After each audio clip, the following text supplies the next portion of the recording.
The concept of hot and cold is pretty straightforward. It's like when you're playing hide and seek with your friend and helping them because you know where someone is hiding. When they get closer to the hider, you say hot.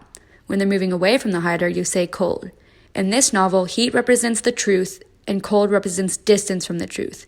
The hotter I.M. is, the more aware he is. On page 193, I.M. says, "The sun was very bright now, and the people along the walk seemed far away." He's just talked to Mr. Emerson, who told him about the letter, and this represents him finally realizing the truth about the so-called letters of recommendation from Bledsoe.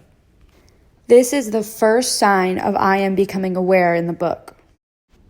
This gives the reader the false impression that I.M. has finally realized the truth of his situation, but his awareness doesn't last long. On page 261, I.M. states, "I rushed from the house, extremely agitated, but determined to get away from my hot thought into the chill air." He's in denial and he wants to ignore the truth, bringing him all the way back to square one.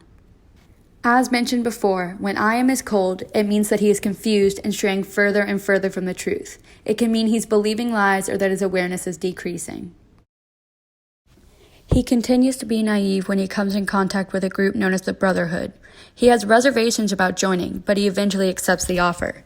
On page 317, after thinking it over and making his decision, he states that the room was cold.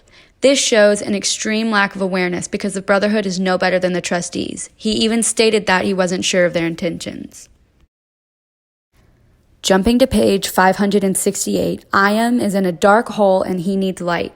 He uses the paper in his briefcase. When the papers are burning, he notices a similarity between two of the papers. He says, "And now, seeing the handwriting of the two in the consuming flames, I burned my hand and slipped to my knees, staring."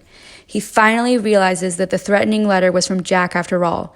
This is the most aware that I.M. has been in the entire book.